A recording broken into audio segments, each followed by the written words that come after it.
I only love it with some passion. Rubber band and the money that keeps stacking. Got a honey who come with elite fashion. She too fine, I tell her that thing magic. You ain't a hustler, you broke, well that seems tragic. Gotta catch in the field like deep passes. I tell her plug if it's sticky, then please bag it. I need the best cause I grew up beneath madness. Need a Matt Burgundy Mercy. Jewelry so heavy it might hurt me. Smoking extra kill, that extra seal. Whoa. Buffalo money need extra bills. Till I'm eating so much I got a breakfast deal. I put moms on vacay with Bob Marley State. Racing all the homies in that Audi R8 place. Got an out of state name.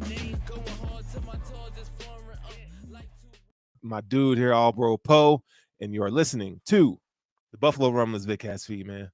What it do, baby? Yo, how you been? Hey, man. Hey, I ain't gonna cap. I got the flu. Your boy got the flu. I sound like a 70-year-old smoker, bruh. I ain't gonna cap. It sounds horrible. But you know what? I had to come on here tonight because we gotta talk about Sunday. Well, Russ is gonna join us a little bit later in the show. So it's gonna be a good show tonight. Oh, it's gonna be an A1 show. I'm excited. I can't wait to speak with Russ. I know he was talking a lot before that game, so I'm excited to get into these Cowboys. I'm also excited to get into like the playoffs and what we got to do, what other teams are looking like, and the final stretch here. So I'm excited. No, we should talk about that because I think those are very valid, important points. Currently, so if let's just play a little where we stand right now. According to the New York Times playoff simulator. Now, you know, any show you're listening to, even the mainstream media guys they reference this website and this playoff simulator machine. It's not always 100% accurate, but it definitely gives you, it plays out so many different scenarios, right? And so this is probably about as good as you're going to get. But right now, it has the Buffalo Bills. If we win the Chargers game, let's just start right now. Right now, we have a 70% chance to make the playoffs. 70%. It's much better than the 14 it was out a week ago. Right. It was like 14%, 15%. And so now we have 70%. And if the Bills were to somehow win, well, I say somehow, I mean, they're gonna beat the Chargers, right? Eastern State. Come on, man. Like, quit playing with me. That jumps up. Now, this is without any other games being played, but that jumps up to about 77% with the win against the Chargers on Saturday night. So there's a lot that needs to take place, a lot that needs to happen. Some of the key matchups that we can look forward to this weekend. You got the Bengals at Steelers on Saturday. That'll be a really good game. I mean, in terms of like, if you're whoever you're rooting for, you probably need to root for the Steelers. But Jake Brown has been playing pretty well, man. I can't hold nothing against him. Dude's been balling. Yeah. You got the Colts at the Falcons, and did Desmond Ridder got benched again? You hear about this? Yeah, it's a revolving door of quarterbacks over there. I'm not too sure about the Falcons. I've actually had a conversation with some Falcons fans recently, and they're just not really happy with the direction of the coaching staff and how that's been going on. So I think they need a new quarterback in there at some point, probably coming up. I'm not sure about I don't think they have the wherewithal to beat the Colts here coming up. Hey, man, you know, one thing we've learned with this season, man, is like you just never know. You never know what's going to happen on any given Saturday or Sunday because this season has been wildly unpredictable. So many injuries and so forth. So other games to look at. Let's see. If I'm not mistaken, they're starting Mason Rudolph too, moving forward. Okay. Which is interesting. I'm not sure how that's going to go. We know what Mason Rudolph has, but the Drew Lock. I guess you just never know what that person's going to come out with if they have one game to turn up, and we'll see. But. Yeah, no, that's a good point. Good point there. We have let's see, you got the Browns at the Texans. That's another good game because the Texans are currently in that wild card position. They won their game last week, and you didn't expect to see that, but look, they're right there. Yeah. You got and the Browns. So the Browns aren't going to win, the AFC North. Obviously, we know that's going to belong to the Ravens. So the Browns in the Texas game, that's going to be probably the one that you're going to want to watch. It's nice because the Browns do play a lot of teams that we need to lose going forward. And the Browns are going to be playing hard no matter what because they're not going to have that division locked up and they need the wild card spot. So we're big Browns fans, I feel, going forward. Yep. We're also going to be big Cowboys fans this week. Yeah, absolutely. Them boys. Them boys going to have to get it done, bro. At the Dolphins, man. This is one of them games you hope, like, okay, like whatever they was on, on Sunday, man, they come in there and they're like, Dak get them boys ready to go because, the Dolphins are going to be able to test them Cowboys with the run. They're going to have to be ready. So hopefully, they got a little jump start with the Bills and they can kind of maybe get out of some of those heavy dime looks and kind of figure it out. But I do think the way that the Cowboys play defense, it's a lot of speed on defense, and so they might be able to match up pretty well with the Dolphins. A lot of speed on offense. They kind of run a lot of trickery and not as much smash mouth. Yo, what up, Spence? Oh, look who it is! Look who it is! What's what good, up, man? What up?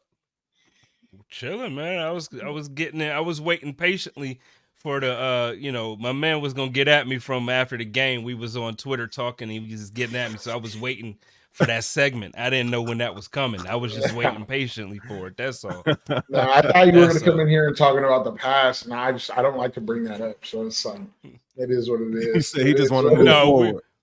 No, we were actually joking. Sunday, I was actually, for once, really playing around because I had nothing to complain about. So I was joking about Gabe Davis not having any receptions and 2 targets in the game where Josh Allen only had, 7 completions. I was joking. I wasn't really serious. So I was just messing around. But what's up, man? I miss y'all. I miss being on here with y'all. Hey, man, you can come on here anytime you want, bro. Anytime, bro. We just be here chilling. How you doing? You good? I see that Arizona. I'm good. Crazy. You know what? No, I actually just had to take I just had to take the garbage out. And this is the time of year where when it gets dark, you start to get like just a little bit of chilly. So I just threw it on and that's all. But yeah. Chilly in Arizona. I run. It's chilly for Arizona. It's not chilly. It's like a good 64 brisk. Yeah. Something like. Well, it's cold here. It's cold in Colorado. I know. I know. Hey, so real quick before you go though, how you feel about them Bills against some Cowboys? I ain't leaving. Really talked about it. Oh, okay, stay on here. I'm around. How you feel about that dub? Man, look. I said all along if they were able to win 2 out of those 3 games, and that's exactly what they did. So they didn't beat the Eagles, which I think they could have and should have, but they were able to beat the Chiefs, and then they won this past game. So. I think the Buffalo Bills are doing everything that they need to do to fulfill Jeremy's, script. And I think that they're on the path to do that. And I think it's going to be fun to watch, man. This is the most fun that I've had since like the beginning of the season is, watching them the last few weeks and especially Sunday, watching James Cook just run, man. And Josh not have to throw. Like how many times since you and I have even started doing podcasting together, like going back to the Fanatics days, going back to then, like how many times have we talked about like just watching the game where Josh Allen doesn't have to be Josh Allen. Like he doesn't have to be perfect. And then somebody else does something other than Diggs. Yeah. And now you actually get to see James Cook turn into a superstar in front of your eyes. And he's doing it like each week he's getting better and better and better. And we're doing this without even involving Diggs. So then when the games come where we have to, we know we can get the ball to Diggs when we need to. It's just an incredible feeling to like I have optimism again. I didn't have it 3-4 weeks ago. I didn't. And I have it again. So yeah, I'm having fun. Nah, man, you mentioned James Cook. Yeah, that's the first time that, in recent memory that we've seen somebody else take over game on offense. Right. I mean, and that's to me, that's special. That's real special because, there wasn't a lot of hoopla for James Cook when he was drafted in the second round by some. And he's, it may have taken a little while, probably it shouldn't have to take this long. Honestly, they should have played him a lot more last year, but I understand the circumstances and why they did what they did. But man, what a surprise he's been. Like he's second in the league in rushing, third in yards of scrimmage. I mean, this dude, he's balling out. And it's not like, it's one game. He's been putting together consistent string of games where you go, oh, yeah, he's getting it. I do got to call you out though. I got to call you out. Who? You, Sterling. No, you ain't calling nothing out. No, I got to call you out. So why Sterling was trying to front like, so after this game, Sterling goes into the chat. We got this chat. And Sterling jumps in there and he's like, see, I told y'all from when he was drafted that he was RB1. Uh-huh. I sure did. Okay. All right, Sterling. Like, let's relax. I sure you did not. You got you got receipts. You got receipts, my guy. I wasn't in those chats, but Sterling seemed like the type that would have wanted a bigger back. Wanted a bigger back and a heavy, like, run downhill 4 yards. Like, that's the type of back I feel like Sterling, I just wanted an efficient back, bro. I just need an efficient back. Now that that Kenneth Walker was that dude. I'm just saying, like, and I'm gonna have to go on code of conduct to state my point here. But I just had to say, because you didn't say RB1 though. I'm not saying you didn't say Cook was good. Maybe not RB1, but if out of all the people who was pounding the table for James Cook the most? Me. I will say that you wanted James Cook. You weren't upset that the Bills got him as opposed to Hall. I wanted Breece Hall. Most people I know wanted Breece Hall. You could be honest about that. I made a mistake. Cocaine's a hell of a drug. I don't think that would have been a bad pick either. But I mean, not necessarily a bad pick. When I say a mistake, you're right. I'm saying that wrong because Breece Hall is still a hell of a player. But I think for what the Buffalo Bills have become, for where we're going, the way the team is built, I think James Cook was the better of the two. I love watching James Cook play, man. I love it, man. And this offensive line. Shout out to Joe Brady because Joe Brady has gotten Cook involved in a way that Dorsey wasn't even looking at, and I don't know what made if Joe had that in his back pocket or just if he brought it up to Dorsey at some points and Dorsey never wanted to take it. But I mean, it's a threat that we just weren't using out of the backfield. And I don't expect Cook to get 27 carries and go for 170 yards a game. But like the fact that he's in the passing game, you have him moving around, running routes against linebackers, just taking care of matchups. Like that's a matchup difference right there. And Kincaid also a matchup difference. Like those are guys that if you put into certain situations, you could take advantage of. And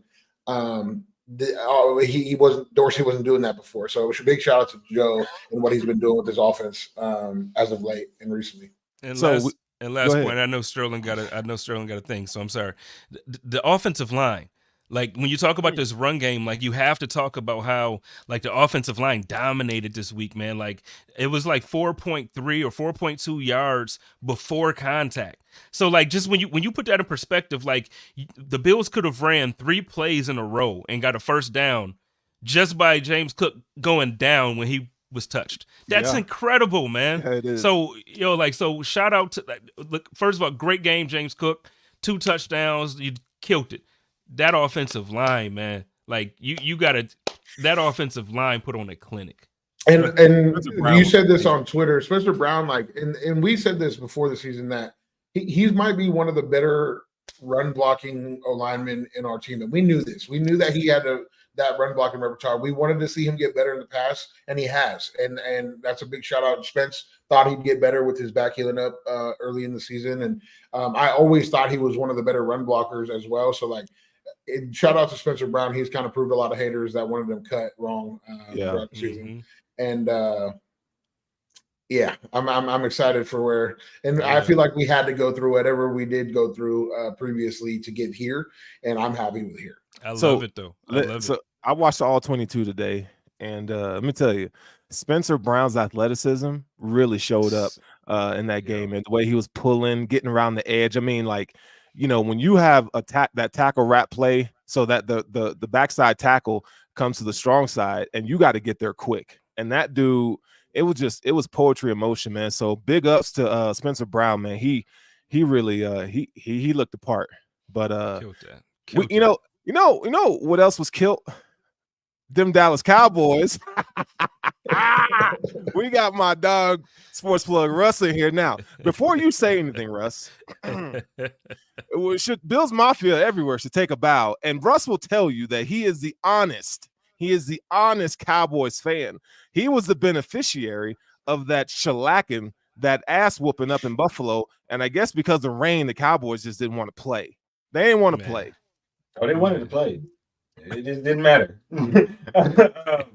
No. You know, and I'll say it like this: y'all gotta start saying it like Juicy J. You gotta start saying Bills Mafia.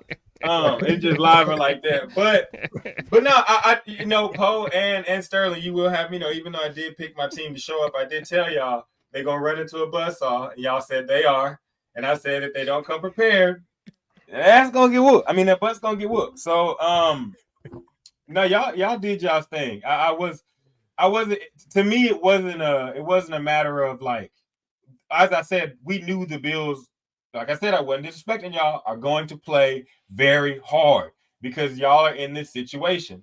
And Dallas walked in there like they just didn't know that. They just walked in there like they didn't know. And the curse of the run game working on us keeps popping up. And it's like we want to ignore it in Dallas, but it's here. Like, we can be ran on pretty easily unless DeMarcus Lawrence says no. And like certain games he's not gonna be able to win out. So no, it's kudos to the Bills. I will say I think it's poetic justice that the Eagles lost. So I guess that's why I'm in a better mood than I was on Sunday. But no, the Bills got something to prove. This time of football, y'all might agree. You know, Bill Parcells once said, "You are what your record says you are." In this age of football, that's not necessarily true. Because the Bills are going out here. They just beat the Chiefs. They just beat the Cowboys. They should have beat the Eagles. The Eagles actually lucked out of a game against them. So this is a team like you probably don't really want to play. Lamar's probably looking back like, dang, there go my red golden carpet that was rolled out for me to get to the Super Bowl. But y'all still got to worry. Y'all aren't going to worry about it, but y'all know the Dolphins are lurking somewhere out there to be pesky trolls. So, you know, division foes are division foes. You know how, hey, Sterling, you know, I've been the one that said the Dolphins will be the ones to finish second in this division. I said at the beginning of the year, I was laughed at, scoffed at. And you still laughed at. I mean, you're Bills fans. What can I say? And my team got squashed. Hey, but it feels good. It feels good to be on the side. No, it was a good game for us for sure. Like, I don't know, what y'all was up to. Like, first of all, Micah Parsons, he got to be quiet now. Micah Parsons got to be quiet, bro. It's time to be quiet. But I think you guys can tell him to be quiet because as the Cowboys are mocked for losing, y'all's quarterback is mocked the same way for anything he does wrong. Sure. Like anything he does wrong is, oh my God, look at him. He thinks he's great and he just messed up. So y'all would have the right to say, like, man, Micah big, but Micah is right, though. Like, we're one of those teams, like, Philly lost last night in horrible fashion, and today they're just like, oh, Philly lost. If Dallas would have done that and had the division wrapped up and would have tumbled like they're tumbling, it would be the worst tumble in the history of the NFL, and it would be on the front page news. But it is what it is. You know what I'm saying? Like, we'll take it. Yeah, nah, you ain't got no choice. Poe. Now we don't. Poe got some stuff. He been texting me all day saying he got some stuff to get off his chest. Okay, so I'm gonna get a flow to Poe real quick so he can let you know. No, all I said was I told you Dak is not that, and not against our defense anyways. Dak is not going to sit there and throw the ball 40 times and win a football game against us.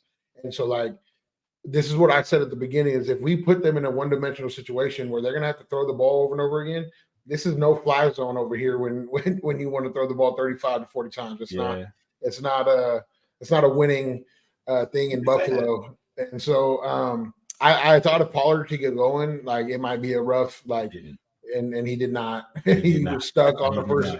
We said this though. We did. Yeah. You did say that, and I told you. I said I'm not going to disagree with you about y'all secondary. We need Pollard to step it up, Dowdle to step it up, and y'all's line held that down. It was a butt kicking from the line of scrimmage from start to finish on both sides of the ball by the Buffalo Bills. I'm gonna blame your tight end coach. Stop putting our faces on your little dummies over there. That shit ain't gonna fly. So he had a Poyer and the entire game. Stop putting our faces on the little dummies over there. Who do you have on there? Poyer and Benford? Dotson had his best game as a linebacker. Yeah, so. I mean, if you're gonna do that, then you got to show up. You got to show up. Yeah, we did. So let me ask y'all a question real quick. Let me ask y'all a question. That was dominant. The MVP race is coming down to the final 3 weeks. Right now, you got Brock Purdy's probably the front runner. Josh Allen's sitting at fourth. Dak is at third. I would probably venture to say Christian McCaffrey is in there somewhere. Like, is this in the odds? Are you going by the odds? yeah, Right just the odds. Who's two? I don't know. I don't know. I have to. This is just off the rip. Is it Jackson? Spence probably looking it up right now. I'm about to look it up because Tyreek, it right? actually sounded Tyreek, well. It CMC. sounded off too because Josh was 6th when I looked earlier. Not Is he 4th, 6? so. Okay. I Either would way, assume it's Tyreek, Brock, CMC, and then Josh is in the top 6 somewhere. Okay, Josh is 5 now at 1,200. okay, he's 5th. So first is Brock, second is Lamar, Dak is 3rd, and Lamar. McCaffrey is 4th. It's wide open then. Sterling. McCaffrey's You know. So Sterling, you know. who's winning MVP is the question. And now Josh Allen ain't gonna win it unless he's got to throw for 5 touchdown passes in the next 3 games, like each game. I don't think so. I just think the How Bills do you have to win. Go ahead, Spence. What They now? just have to win. Well, I think me and Jeremy agree. I just think the Bills have to win. I don't even think he has to throw. He doesn't have to even go out there and have a phenomenal game. We just have to win. And the Buffalo, like this week, there's no way that this game can be close. We have to dominate this team that doesn't have Justin Herbert. It just has to happen. And if we don't, then okay, he probably won't win MVP. But I think it's going to be Brock Purdy. Just because the team, he's in the best situation. I don't think he's the best player by any means, not even close. But I think he's in the best situation, and I think his numbers are going to continue to be that. And it's a quarterback award. I would give it to McCaffrey, to be honest with you, if I'm going to give it to anybody off the 49ers. That's fair. That's just me. But yeah, no, it's going to be Purdy. My perspective on the MVP race, like this late in the season, that nobody has taken it already. It's not like a foregone conclusion yet. It's just going to be about who builds the best narrative. And so for Josh, the only narrative he needs to win is that he can win games. That's the only narrative he needs to build. So if he wins out and he wins the East and we dominate the 2 teams we need to dominate, and then even if we barely beat the Dolphins, we beat them. Like that's all Josh has to do is win football games. I feel like going forward to win the MVP or to at least have a shot at it. If anybody from the Niners should win it or will win it, in my opinion, it's got to be CMC, and Brock Purdy knows that. So I just feel like Brock's gonna push that narrative that CMC should get it. So if I had to guess, it would be CMC or Josh if Josh ends up winning out. Russ, you know I'm gonna say Lamar Jackson about to snag it. Dak had his shot. Wait, but here I know, Poe, and I don't even want to be like, no, Poe, you're wrong, because the minute I say that, the football guys are like, ha, gotcha again. You're gonna lose. But no, I think that really, guys, like, you know the game coming up on Christmas.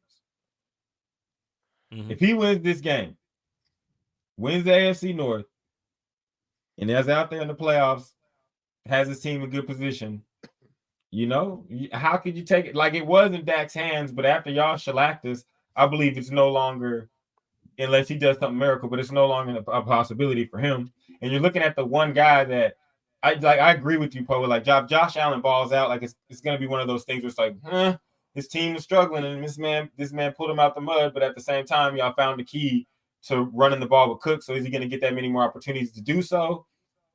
And then you look at Lamar, and it's like every game continue forward. We saw it Sunday night. It's him. Like it is. Even though they have better players and it's a better team, it's him. And you know how I feel about him, Sterling. Like I think this is his year to take another MVP. This is also probably his year to go to Super Bowl. I feel like the narrative with Lamar though is different with Josh. Josh puts up numbers week to week, regardless win or lose. He puts up generally, and so he didn't put up numbers last game, but we won. So he doesn't need to put up numbers per se. He just needs to win these next few games because that's the narrative. The narrative with Lamar is he needs to throw for like a couple games of 300 here going forward, and he needs to be the reason they win these games because as of right now, his numbers aren't that great. And I mean, they're great, but they're not that great to where like he's MVP. And so I feel like he needs to win, and he needs to be the reason they win for him to get that nudge ahead of Josh and ahead of CMC as the MVP. Because I feel like the Niners are going to walk away with that. I mean, they're going to win these games going forward, and they may even sit the last game. So it'll be hard to like judge that. So I feel like whoever could create the best narrative going forward of Josh pulled his team out the mud with wins, and that's all he really needs to do. You make the playoffs, boom. Or especially if you win the division, like that's you win the division after where we were at, and Josh is the catalyst behind that. It'll be hard to not give it to him. Yeah, no, I mean, you know, That's believable. it's That's I not, mean, that's not it far-fetched. It's ain't not wrong. far-fetched at all. I think Lamar has a good shot. What's the general consensus on Brock Purdy though? Because you know he's a guy that you know people aren't giving him any respect or much respect. You know, like when we talk, even on the show, when we talk about Brock Purdy, we talk about Christian McCaffrey and George Kittle and Ayuk and Deebo Samuel. Can I say go that? ahead. Like, yeah, I was just gonna say, like, and I think y'all agree, like, Brock, we're sorry, but we can't give you all the credit, dude. Like, you play with the Miami Heatles. Like, you literally have like a top 5 receiver, whether people want to believe it or not.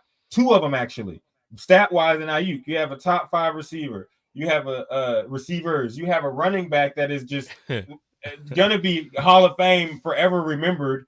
You know what I'm saying? Your coach is one of the best coaches whose dad created possibly the best coaching tree that has ever been created, with all the branches that he has, from his son to Kubiak, Mike McDaniels, the way that they run their system. It's just very hard to just look at Brock Purdy and say, dude, we know that we're not saying that you're not good at football, but we know that the reason why you're putting all some of these stats up is because you can throw the ball to 19, and he's going to look at the Eagles, and what did he say on TV? And more speed. Like, he out of nowhere, Christian McCaffrey takes the first run 70 yards. You know what I'm saying? Like, one of the not the best defense in football as well. So, like, the way we look at Brock is the way I looked at Jalen Hurts last year. And now you're seeing what Jalen Hurts can look like when he doesn't have that defense behind him that's keeping him in, when the offensive line isn't really getting the push that they were getting last year, and you're running the ball down people's throats.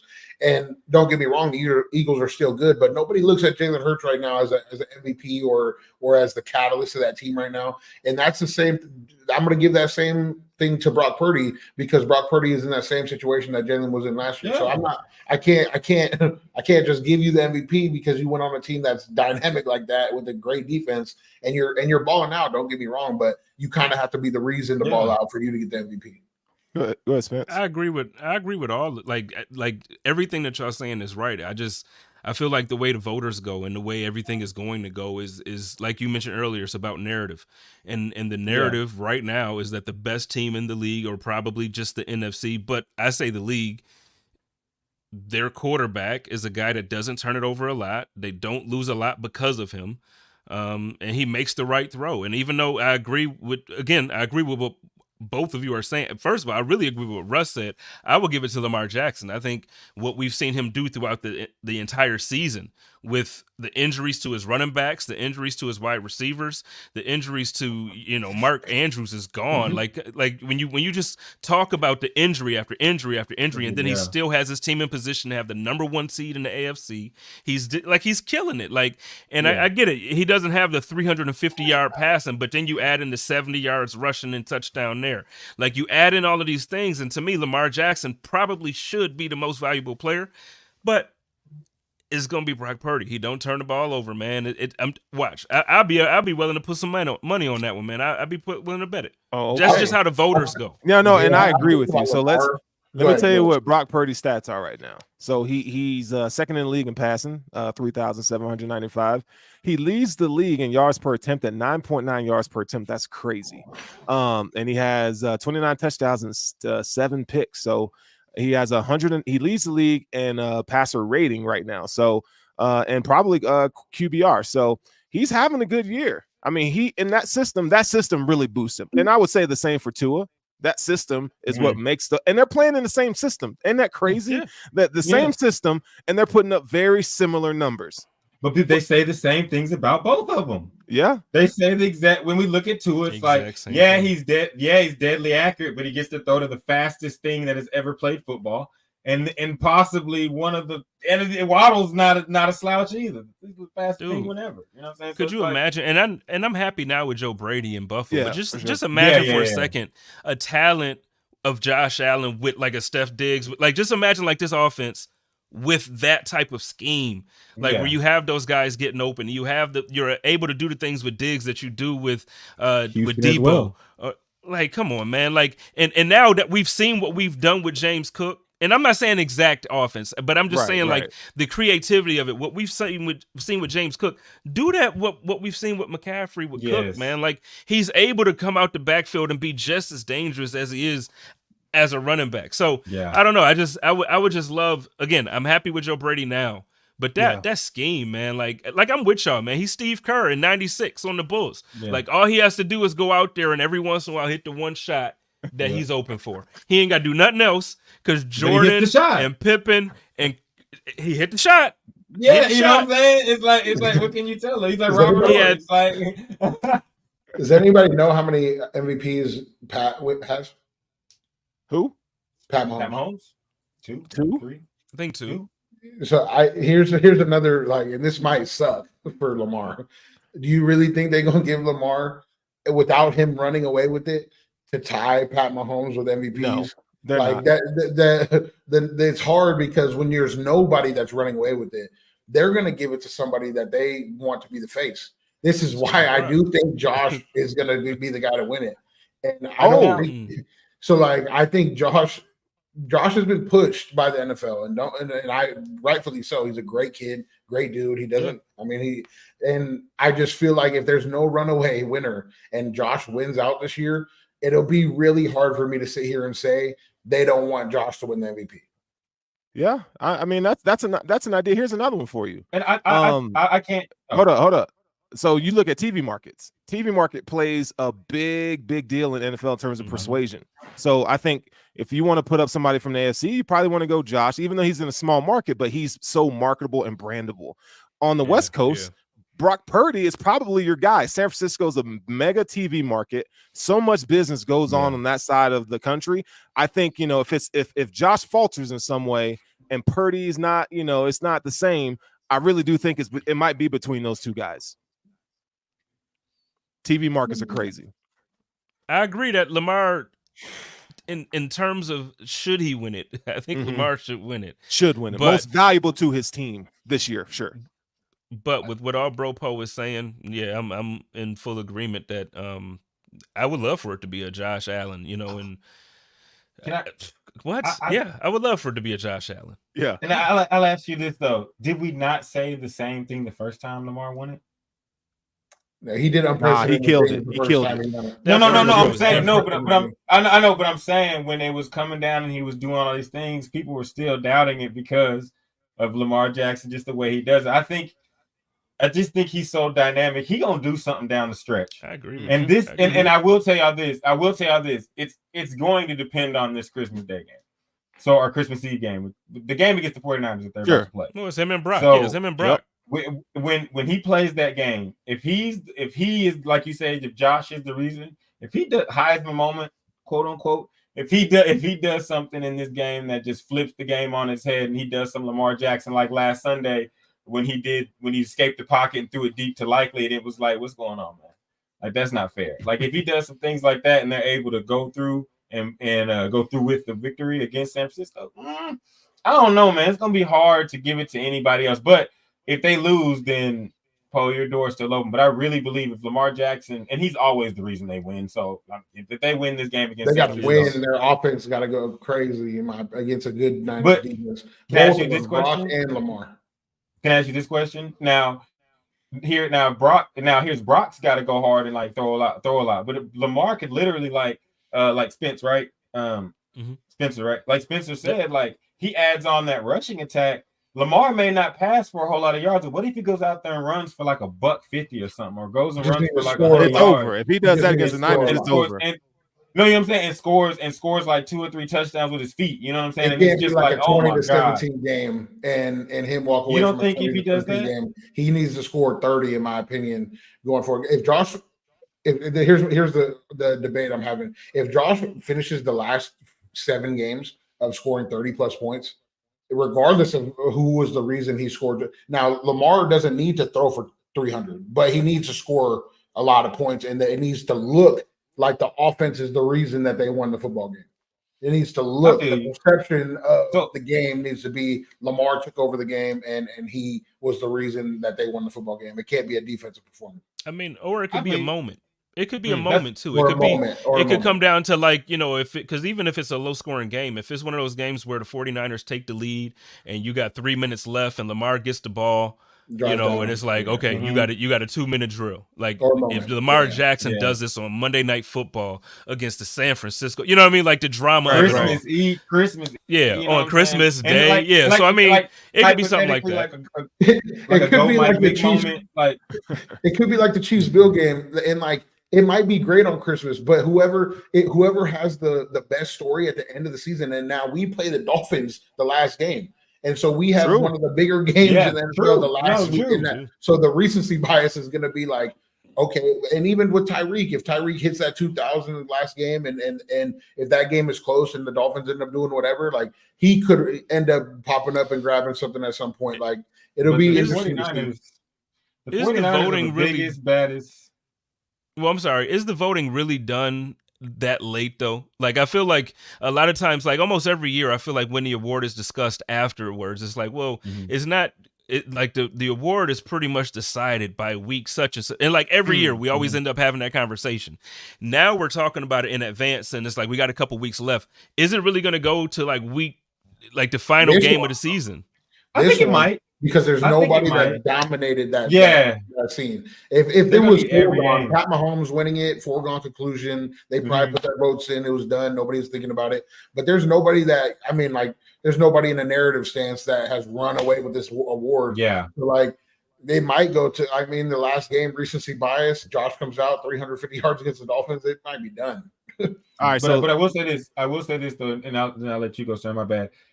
Beating the bullies on the block is going to mean something. If he's able, all we hear, and we talk about how the media is all driving this, all we hear the media is the 49ers, the 49ers, 49ers, and rightfully so, because they're smashing everybody. But 49ers. So if they go out here and Lamar's able to beat the 49ers, I think even though I think you're right about recency bias, and if Josh goes out there, they're still going to look back and say, he beat the 49ers. Like, he did that. You know what I'm saying? And Josh done already beat the Dolphins. We already know y'all could beat them. It's just a matter of if y'all will beat them. It's kind of like the Philly Dallas effect.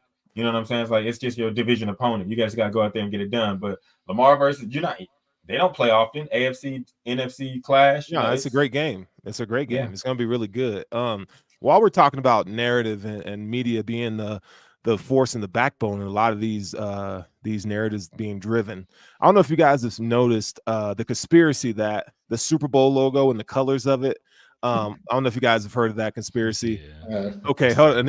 I'm going somewhere with this. So it recently changed. It recently changed to blue and red, and we know who's blue and red around here. Them boys in blue, not the Cowboys. It was not purple, the Buffalo wasn't it? Bills. Well, it's you go check it out. They changed it. It's Oh, red and blue, yeah. buddy. It's a lot of blue, little shades of red in it. Now, I say all that to say this. We're talking about best teams in the league. Okay. Who, and I'll start with Spence, we'll go to Russ, and then we'll end with you, Poe. Who is going to represent the AFC and the NFC in the Super Bowl? Who you got right now? Based off of play, who you got? Based off of play. I'm going right now. I'm going the game that we're going to watch Monday night for Monday Night Football. I'm going to go to the Ravens and the 49ers. Ooh. You think the Ravens are going to get in the playoffs? Okay. That's good. Russ? They'll absolutely get in the playoffs, but I think that What was that, 2012? What are you talking about? When they played the last Super Bowl they played, was that 2012? The Lights Out? 2012, 13? Oh, yeah, My the Harbor Bowl. Okay. By play, sorry, honest Dallas Cowboys fan. By play, NFC's 49ers. I don't see anything but like Jesus coming down and touching someone's leg and making it break again before they lose because it's just unstoppable. In the AFC, even though you guys are playing really well, I really do think that he may not get it done. I think this is the year that Lamar Jackson really has a chance to get it done. So I guess I echo, but you're asking by play. So like those two teams are just, so I have to agree with Spence. Like you can't, y'all might have, but just by the way they're playing, there's only a couple teams that I would put in that slot. Okay. But I have to go with the same thing that Spence said. I have to go with the Ravens and the 49ers as well. Poe? watch the team be So the game. it's hard because we're not in the playoffs yet, and so like, it's hard. Like if I knew for sure, like if I'm going to stand on the fact that I believe we're going to make the playoffs. I don't think there's a team that could beat us in the playoffs. So like I don't think the Ravens are better than us. I think we actually play extremely well against the Ravens. So I would say Bills Niners if we get in, and I would also say Chiefs Niners if we don't get in. I think the Chiefs still find a way to pull it out against a Lamar Jackson team. I can't. I haven't seen Lamar win in the playoffs, and so he's actually struggled heavily when he's gotten into the playoffs. And I know Pat Mahomes can win, so it's hard for me to go against that. So if we made the playoffs, I would say Bills Niners. If we don't make the playoffs, I would say Chiefs Niners. Can I ask you a question? I just don't trust him. I just want to pose this question because I can't argue with that. You're right about Patrick Mahomes, but he's never played away from home. So what's going to happen when he goes to the wire? I've seen him go on the road and throw for 40. So with no receiver. I'm saying he has never had to take the road through the playoffs out of Kansas City. So do you think if he goes up to the wire, it's just going to be hunky dory? It's going to be his. It's because more than likely if he does. Yeah. Oh man. Yeah, I love the show. My bad. We went to Baltimore. We went to Baltimore and it wasn't in the playoffs, but we played Baltimore at home in the playoffs. We played Baltimore every year over the last 3 years, and they got one, I think, 21-14.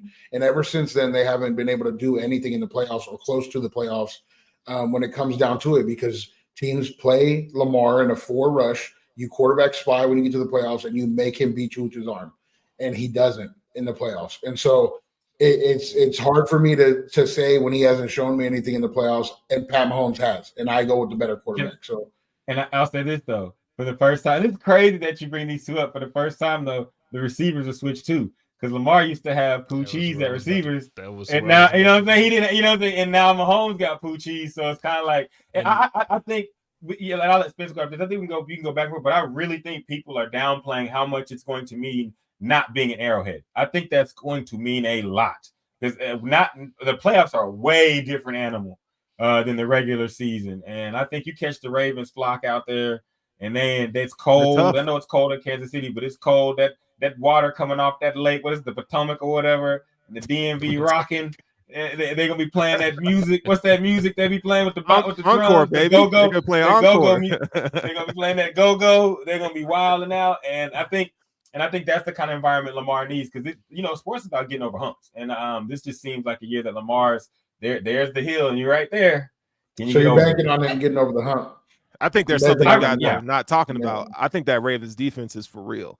That front seven they got with Roquan Smith and then boys up front, Michael Pierce, man, they are stout up front. Hamilton, they got corners. Look, man, I'm telling you that defense and Lamar's going to do what he's going to do. He's going to need some help from that defense. But that defense is really good. Mike McDonald is one of the better young defensive minds in the league.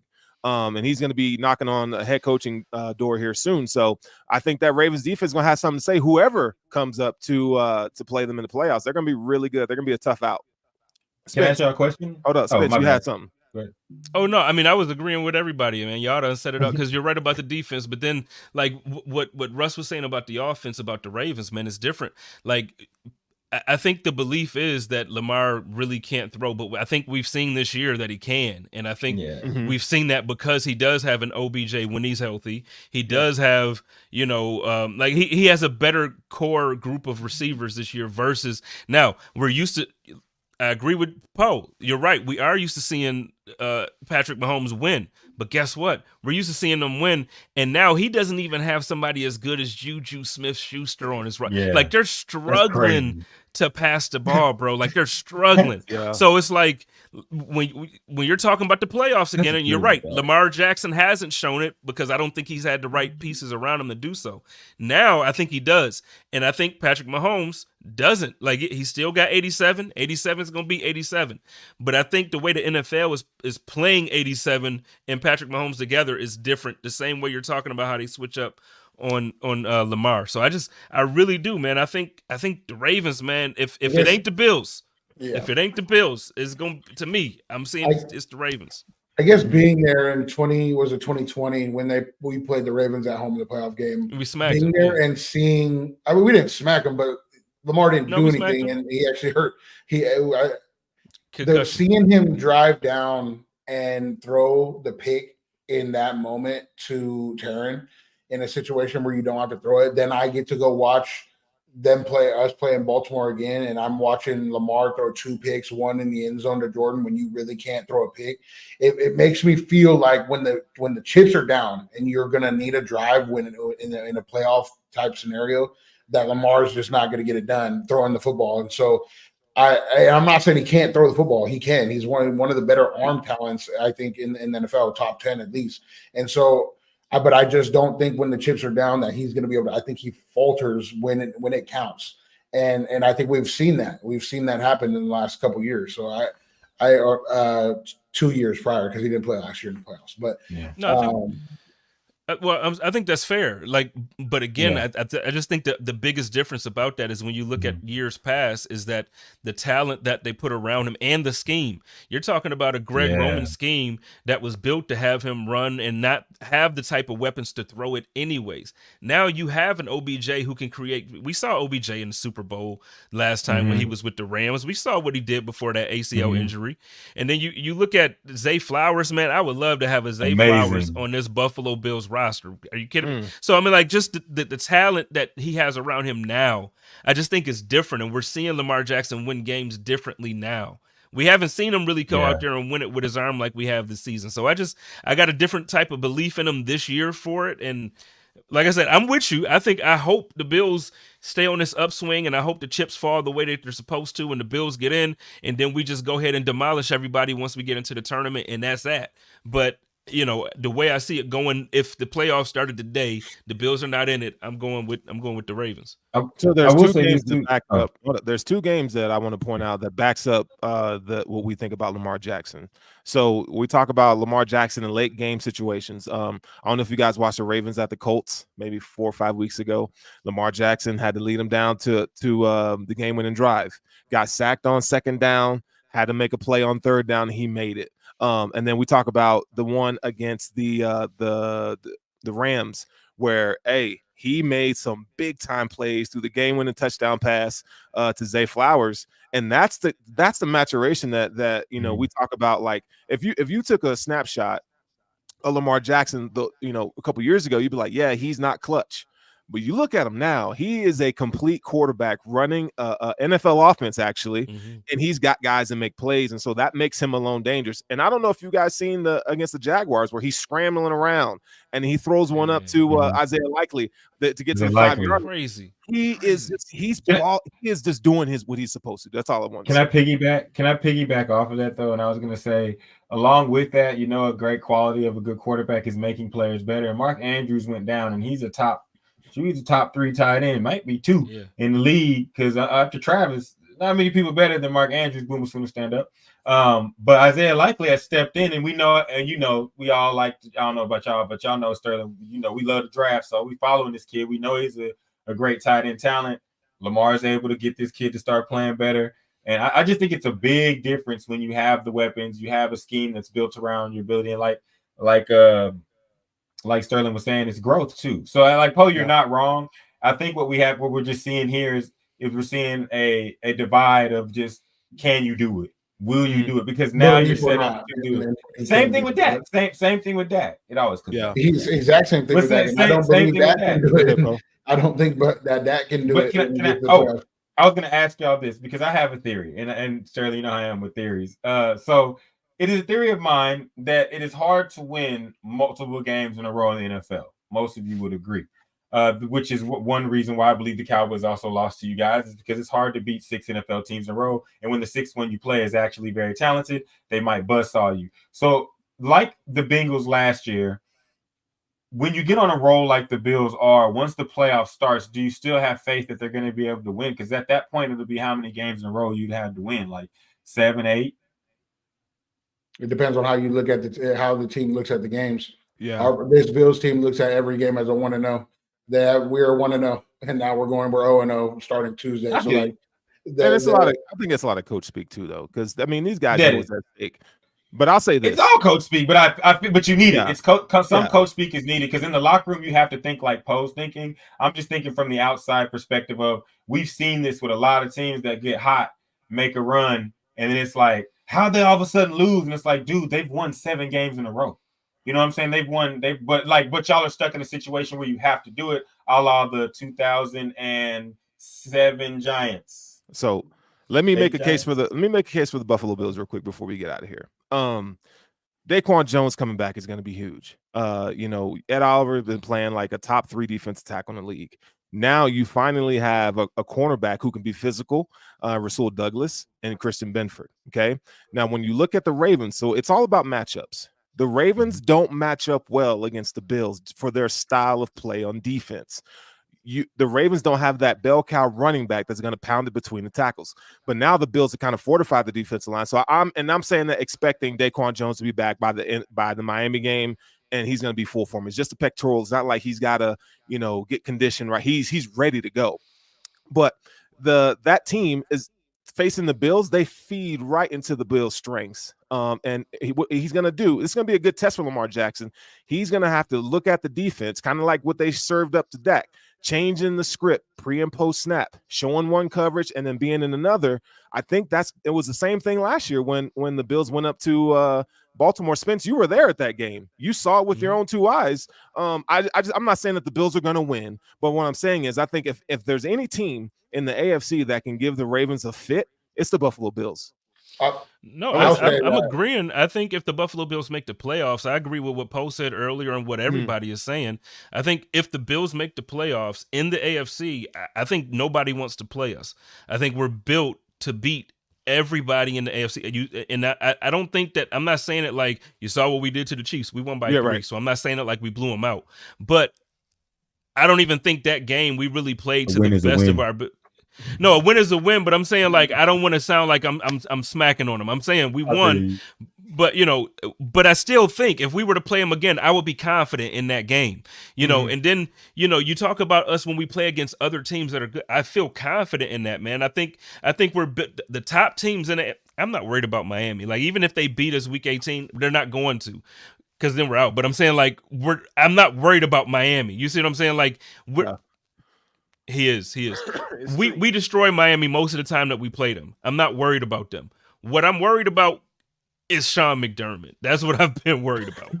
Let's say it again. That's what I've been worried about. Is it all of you? Is it all of you? Is it everybody? All of you? Is not all Poe. Everybody? Does everybody hate Sean McDermott?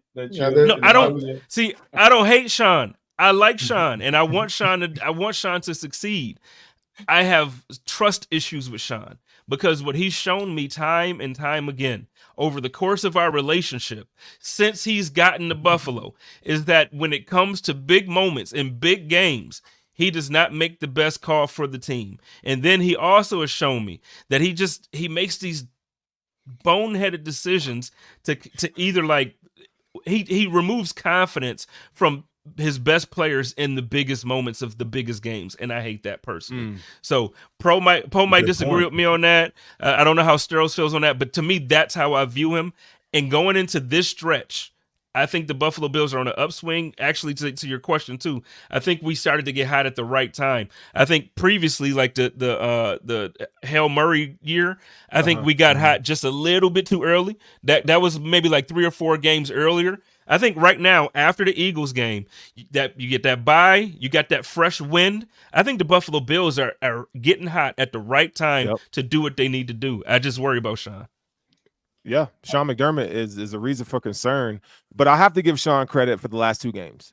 He's had these guys ready to play schematically, and they haven't really had to put him in situational football where he's had to get that muscle going, but he's got these dudes ready to play. So I echo the same sentiment as you do. I don't trust them, but man, I just want to hope that they can get over the hump. Like, I don't want to see Josh Allen get a lead and then all of a sudden the defense blows it because of a stupid, zero blitz. Like, I can't live with myself if I see that again.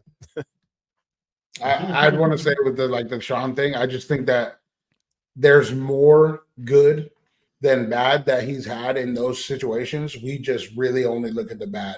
We've looked at like the Hail Murray, the 12 men on the field, the 13 seconds. There's like 5-6 situations where we've looked at with Sean that we microscope and we don't look at the rest of the situation. So I'm not on that McDermott train. I think he's he gets us to a top 6, top 4 situation every year. And so you fire someone, you get a coach in carousel here. I'm not on that wave, but Bills are winning Super Bowl. We get to the playoffs. So. Can I just justify that for 1 second though? Because I really don't magnify that. I've been a big Sean McDermott supporter for multiple years, and this is the first year that I've come out in support of moving on from him after the season is over. I don't magnify the 12 men on the field or all those other moments. I look at how long he's been a head coach, how many years he's made the playoffs, and then how we've exited. I know you're going to lose some games. I'm not talking about losing. Some years it's just not your year. You're going to lose. I don't fault him for the Texans loss. It just wasn't your year. I get that. But the way you lose in the playoffs, that 13 seconds last year, the way you lost to the Bengals, that I'm talking about playoffs. I'm not talking about 12 men on the field against the Denver Broncos week 9 or whatever it is during the season. I'm talking about you got beat down 27-10 in the playoffs at home in Orchard Park against the Bengals when all you talk about is how home field advantage and Bills Mafia and all this stuff is supposed to be your strength. That's what I'm talking about. And we haven't done it. We've regressed in the playoffs, man. We made it to the AFC Championship once and we ain't been back since. And I think we have the talent to do it. If it ain't the talent, then what is it? I mean, the Bengals were better than us last year, and we were tired. That way, the players were tired. I mean, and then previously 13 seconds, and then previously the Chiefs were better. Like we've lost to better teams 3 of the 4 years. We were better than the Chiefs. I don't know if I in agree 13 with seconds. that, though. The Bengals were a better football team than us last year at that time of the season. Go ahead, Russ. I have a hypothetical for Bills Mafia. Coming straight out of Texas. So let's say you do lose. You're mad. You're angry. I got 2 words, 1 name. Greatest ever. Bill Belichick. Y'all trying to go snag him? Nah, I'm good. He too old. I'm straight. I'm good on Big Bill. He doesn't have to be the GM though. He could just be I don't want no part of that dude. I don't want no part of that dude, man. No, the Bills, they're just like, here's and we're gonna wrap up here. There's just always, not saying you're saying this, Poe, but there's always an excuse as to why we don't get over the hump. And you gotta prove it, man. Like last year, they were better than the Bengals. They could have beat the Bengals. Like, are we kidding? Could have beat the Bengals and better are not the same thing. And we were not a better football team last year. Bro, they had you got the second best quarterback in the league. You had everything you needed to beat the Bengals. You had everything you needed to beat the Chiefs both times in the playoffs. Maybe not the first time in the AFC Championship you got destroyed. But the Bills, I mean, you look at statistically, they were like top 3 in the league in most categories. Like we didn't have a running game. We just can't make excuses. We just can't make excuses. They had Joe Mixon, and we didn't have that great of a run defense, and we didn't have a running game. And until now, like if we go on the road now, being on the home and going on the road, if we were on the road now, nobody wants to play this Bills team. It doesn't matter. Though that Bengals team last year was a better football team at that point in the year than we were. And we were run down from everything that happened last year at that point. We were out of juice. And so when I look at what team was better at that point, we've not been better than 3 of the teams that we've lost to in the playoffs. And we were better once, and we lost because we were 13 seconds. We were 13 seconds away from winning it. Go ahead, Spence. Whose fault is it that the team isn't the best? Everybody's. GM. No, whose job does that come down to? GM, coach, players. Like, and I'm talking about the best at that moment. Do we have the pieces? We have the pieces, yeah. Did we hit a stride at some point in that last year where we were winning? Go ahead, I'm listening. Where we were winning like close games and we were squeaking by some games. We had a snowstorm where we had to go travel for away games, and we pulled out that one at the end of the game because of Josh's heroics. Like, I'm not saying that we weren't a good team last year. We just weren't better than the Bengals at that point in the season. They had been on a roll at the end of last year. The Bengals have, and they have one of the best receiving corps in football. So No, you're right. So this is what I'll say. And so the reason why I asked whose job is it, in Buffalo, Sean McDermott and Brandon Beane work in tandem. We know the way that it works in Buffalo is not like it works in every other city. Sean McDermott is basically an extension of Brandon Beane and vice versa. They work in tandem for the major decisions of this team and the way it goes. Right? We all know that. Right. How many years are these two in tandem going to get an excuse for not getting it done in the playoffs? Like at some point, you have to go sit back and say, okay, we're good enough to get to the playoffs. I'm not mad at that. I'm not saying that these guys suck. I'm happy that this is my head coach and this is my GM because of where we are. I'm not saying that. What I'm saying is, if you want to get to that next step, they've proven where they can get us. They've proven it to us now for, 6 years? They've shown us that they can get us to the playoffs. They've shown us that they can win the AFC East. But they've also shown us that now for 2 years in a row, we can't get out the divisional round of the playoffs. They've also shown me that we can't get back to the AFC Championship. They've also shown me that when it comes to, I'm just saying, this is what shown you that we can get to the AFC Championship. They've shown you that we I'm can saying we can't get back in the AFC Championship. We got there. And they've shown you that we can get to the Super Bowl. Really, if we talk about the 13 seconds, that we can get to, whether or not winning the Super Bowl, that's a step that we haven't seen yet.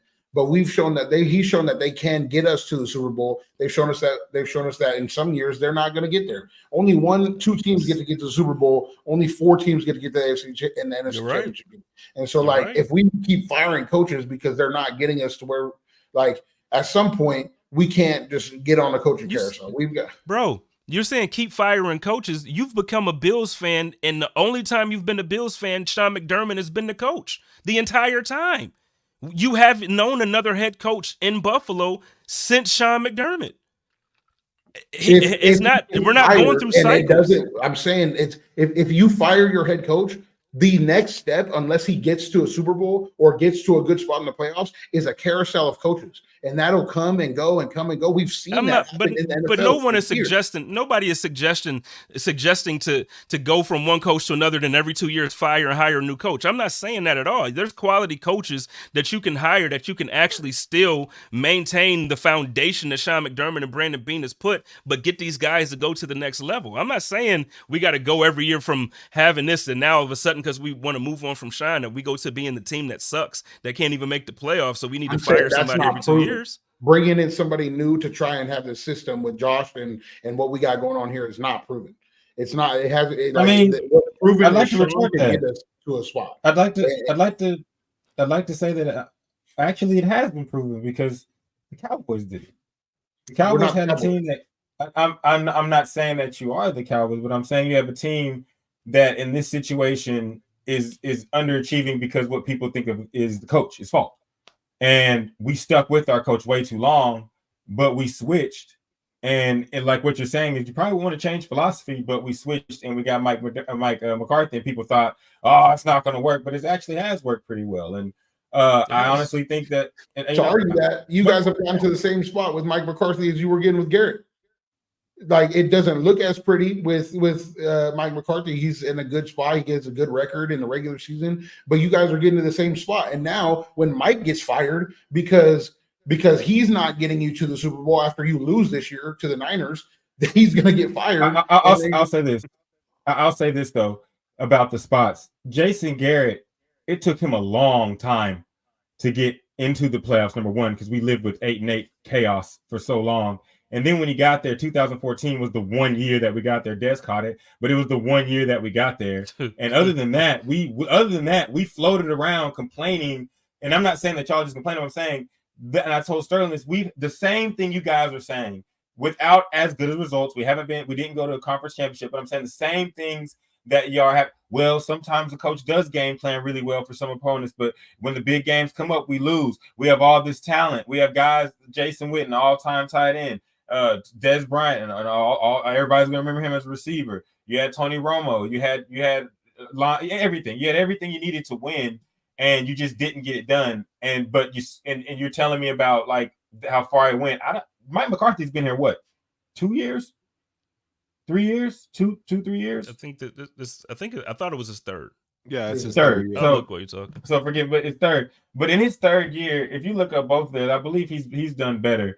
It looks better, and it's just and he didn't start with a guy. He didn't start with a Tony Romo. I mean, Dak was there, but Dak was nowhere when he started with this Tony Romo. Tony Romo was lighting it up. I'm a Tony Romo guy, but I just think that they married. Go ahead. Oh, go ahead. I'm sorry. No, I thought you were done with go. I'm sorry. No, that was just my point. I was just trying to make the point of that's why I think they mirror each other, the situation, the talent, everything, because at that time the Cowboys could beat anybody, but they just weren't. You know what I'm saying? They were in the same position as y'all. Y'all shouldn't be. Y'all would agree with me. You should not be 7-7. Isn't it 7-7? 8-6. 8-6. 8-6. 8-6. Y'all shouldn't be 8-6. Y'all should be 11, 12 win team. Like y'all should be that. And don't get me wrong. Don't get me wrong. I'm not saying I want Sean McDermott fired. What I'm saying is I would be completely okay with a new voice in Western New York. But at the same time, this is what I said earlier, and I said it on a different pod. I'm perfectly look, the Bills are, like I just said, getting hot at the right time. I feel like later in the season after a bye week late that we normally don't get. The Bills normally, we get a bye week in that first 7 weeks, 8 weeks of the season normally, which I think when you have an older roster plays into it. I think that extra week towards the end kind of get refreshed. I think the article plays into things. I think guys are rallying around Sean McDermott right now. All the guys that's been here as a foundational part of the team, they think about how Sean McDermott has treated them in personal moments because he's loved them as more than players. So look, the team is all in on McDermott. Right now, I am not pounding the table to fire Sean McDermott. I am not. What I'm saying is, at the end of this year, if we make the playoffs and things don't work, who else? We can't blame another coordinator.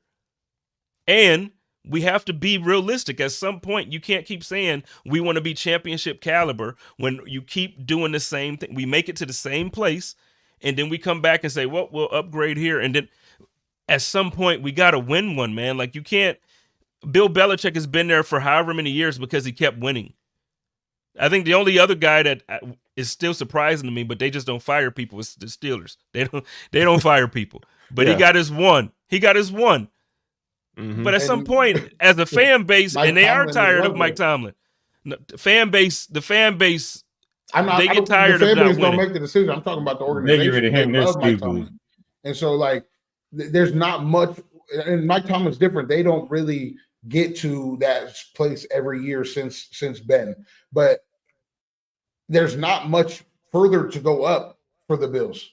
I mean, there's 2 more games to win, or 1 more game to win, or 3 more games to win. It's not like much further you can go up. And I do think part of the blame is on the players. The players have to play well in these games, and they have to produce. And part of the blame is on the coaches.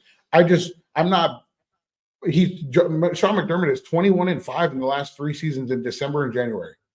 And those 3 of those 5 losses were in the playoffs. And one of them was the Buccaneers game against Brady where we came back. And so, like, it's really hard for me to say somebody that closes December and January like he does needs to be fired. I get it. So we're going to wrap this up. This has been a fantastic dialogue. So I'm going to give you guys an opportunity to plug your socials and any work you got going on. Russ, we'll start with you, Poe, and then Spence will end with you, and then we'll get up out of here. You already know it's SportsPluggRuss. You can find me at Big 30 The Truth on all your social media platforms. SP Climb R3, whatever it is. And also look for Sports Plug Clothing Company. That is me, Sports Plug Clothing CO. You know what I'm saying? Live for more than dying. JPO NA on Twitter and Chop Up every Thursday. Spence. CEO Spence. Go Bills. Go Bills. Go Bills. Yeah, we already know about Spence. But yeah, let's go on and you got the script. I got the flu. So we definitely getting up out of here. So hey, Bill's gonna beat them Chargers up this weekend. And we need the Cowboys to go ahead and take care of them Dolphins for you. But whatever you guys decide to do, man, make sure you spend it with your families. It's Christmas time. Be safe, live in peace, and we up out of here. I need it up front. Can't tell me, cause I do what I want. Self-made everything, we gon' stun. You know that we eat and it's looking like lunch. So I tell them that I need it up front. Can't tell me, cause I do what I want. Self-made everything, we gon' stun. You know that we eat and it's looking like lunch. So I tell them that I need it. Everything around my whole team, though. You ain't getting money, you niggas ain't never seen, though. Tell me where the cash at, I tell you where the stash at. I've been getting to it so long,